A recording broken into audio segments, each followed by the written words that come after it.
Jesús, en su último viaje hacia Jerusalén, en su tercer año de vida pública, su tercera bajada a Jerusalén, llega cerca a Jericó y ve a la ciudad de Jerusalén y sabía que allí iba a morir a los pocos días.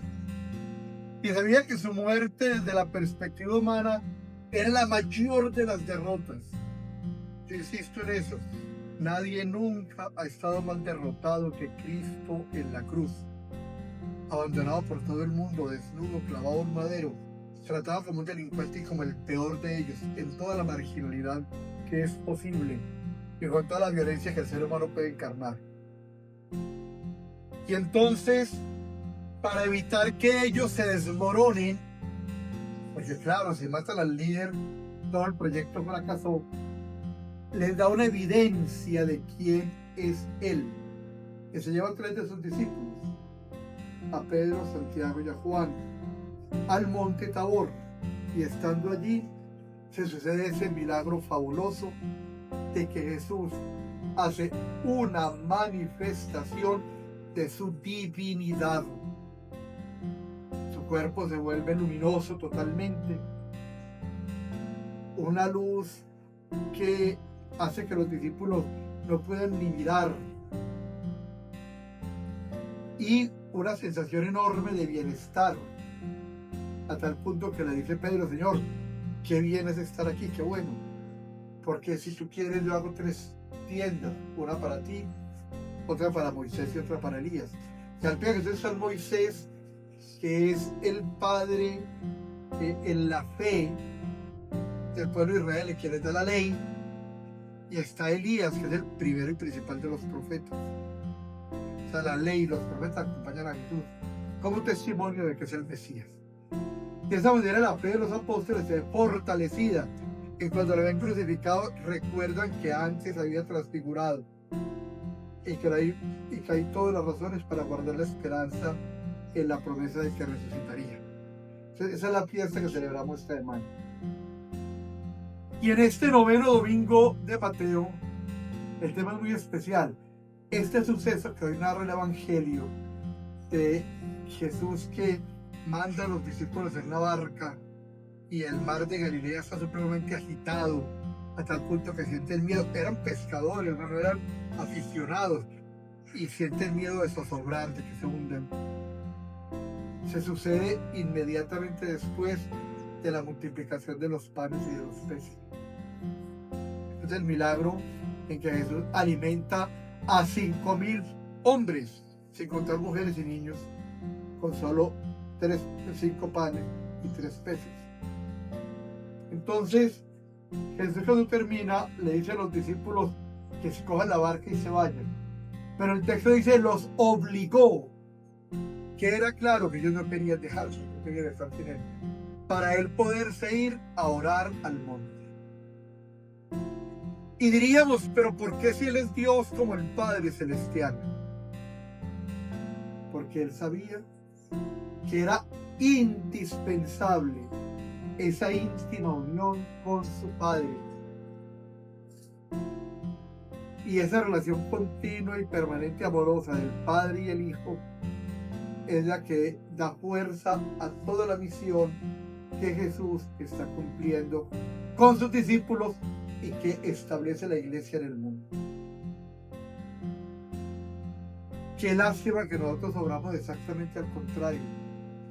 La familiaridad genera menosprecio. Y a veces somos queridísimos con la gente de afuera, pero con los más cercanos somos distantes. Oh, qué bueno verte, y abrazo. Pero la mamá nunca me provoca un abrazo, ni a mi hermano, ni a mi familiar, ni al esposo o la esposa. Qué especial. Y eso hace que lamentablemente entremos a vivir unas relaciones que no fortalecen la vida, sino que producen dolor y amargura. A veces uno pregunta en terapia de pareja, cuando yo hacía consultas: ¿y usted le ha dicho ya que hablamos? No, pues yo no le he dicho, pero ella tiene que saber, yo le compro al mercado, Usted le ha dicho a ella, le han hablado de amor. No, pero pues, yo soy juicioso, yo no. Entonces el otro se tiene que imaginar que yo lo quiero. Y muy especialmente a veces de la relación de padres e hijos, de hermanos, el otro tiene que imaginar que es importante para mí. Porque nos parece casi ridículo, nos da dificultad en esta desafortunada cultura expresarle cada día y con toda la fuerza que sea posible el amor a quienes amamos, sobre todo a nuestros familiares. Si alguien es familiar es Jesús y el Padre. Jesús es el Hijo del Padre y necesitaba irse a orar, a comunicarse con el Padre. Y entonces en la cuarta vigilia, o sea, de las 3 a las 6 de la mañana, la hora en que más oscuridad hay, nunca es más oscuro que cuando va a amanecer, la hora más dura, donde más cansancio hay, ellos atormentados es el texto literalmente en griego, atormentados, o sea, movidos por la tormenta, pero no solamente el fenómeno físico, sino solo lo que supone emocionalmente, ser atormentados por el terror, por el temor, ven que viene alguien caminando sobre el agua. Y obviamente a esa circunstancia que estaban viviendo, el hecho que están viendo, que están de angustia, un fantasma. Nosotros a veces perdemos el sentido de los textos del Evangelio y la capacidad de asombro. Yo no sé si ustedes habrán visto gente caminando sobre el agua, yo nunca. Eso tiene que ser un hecho definitivamente salido de lo común. Y entonces está el susto que Jesús les dice 3 cosas. Ánimo, no teman, yo estoy con ustedes. Les da fuerza para que no desmayemos ante el temor. El temor que muchas veces se convierte emocionalmente en nosotros en angustia, en desinterés, en que sentimos que el mundo nos pesa. Muchas veces en la vida ustedes y yo vivimos atormentados. Las dificultades en las relaciones con los demás, los planes y proyectos que no funcionan, los sinsabores que nos producen los seres que amamos, que más daño nos hacen en la vida son los que más amamos, lamentablemente. Las dificultades económicas, las dificultades laborales, las dificultades relacionales, todo eso hace que la vida se convierta a veces en un valle de lágrimas.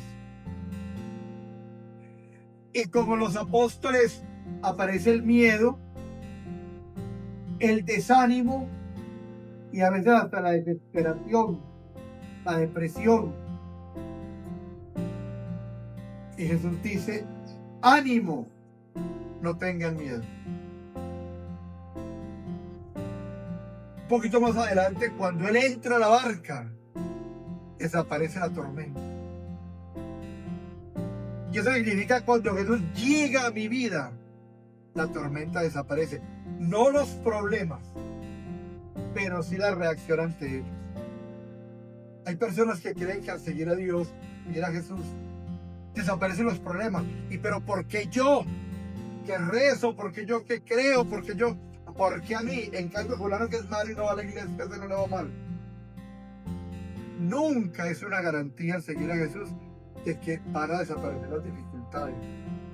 A veces ellas se van a acelerar, a ser más fuertes, como dice la escritura, para ser purificados como el oro al crisol. Para sacar el oro en su máxima pureza hay que ponerlo al fuego mucho rato para purificarlo, para que no quede allí nada que no deba hacer.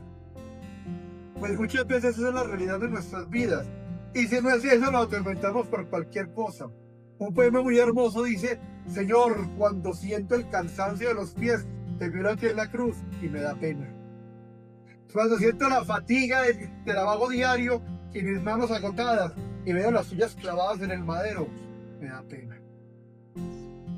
Cuando veo el cansancio y el dolor de mi cuerpo y veo tu costado atravesado con una lanza, me da pena. Pero nuestras dificultades las ponderamos y somos los que más sufrimos. Problemas como el mío no hay. Esa subjetividad que nos caracteriza es la que hace que muchas veces la tormenta sea más grande. ¿Cómo se calma esa tormenta? cuando Jesús llega a nuestras vidas. ¿Por qué? No porque desaparezca el problema, sino porque ese problema toma un sentido diferente. Porque ese problema se alumbra desde la esperanza.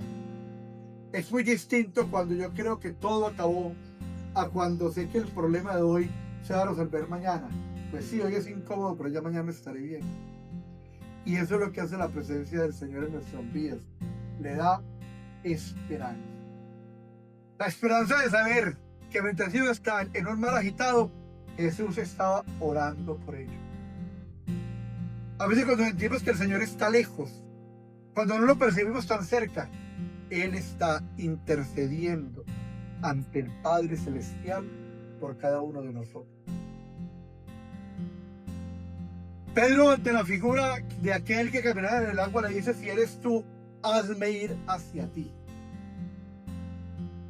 Una cosa igualmente difícil, pero que suponía fe. Ahí me dice: listo, venga. Digo: yo voy a cortar el agua y pa' que no. Él tuvo fe y empezó a caminar. Pero cuando vio que el viento era impetuoso y las aguas eran fuertes, se distrajo y empezó a hundirse. Cuando quitamos nuestra atención, cuando Cristo desaparece de nuestras vidas, comenzamos a hundirnos. Alguien que estuvo mucho tiempo en el seguimiento del Señor y que ahora anda un poquito aparte, le envió una foto en que estábamos en un día de oración, en un día especial, y decía: ¿cómo fue que aparté mi vista del que no, para abrirle mi corazón al enemigo? Eso es lo que nos pasa. Y la característica de este momento de la historia, sobre todo con los jóvenes, es esa: el muchacho pegado al celular lo tiene sin cuidado. Si existe Dios o no, eso ni se lo preguntan. Nada, absolutamente nada. Porque hay cosas muy importantes. Hola, ¿qué haces? O ver videos de cualquier tontería, que ahí se ocupa la atención. Pero lo fundamental y lo trascendente se disipa. Y cuando nos disipamos, empezamos a hundirnos. Pedro se distrajo y empezó a hundirse. Y se nos olvida que Jesús dice: sin mí nada puede hacer. Finalmente, Jesús en la barca le da a los discípulos toda la tranquilidad y el ánimo recobran el ánimo, y la tranquilidad vuelve a ellos, porque esa es la característica del Señor en nuestras vidas. No ajustado a la sociedad de consumo. Señor, pero si yo rozo porque no puedo comprar un carro nuevo. Nada tiene que ver.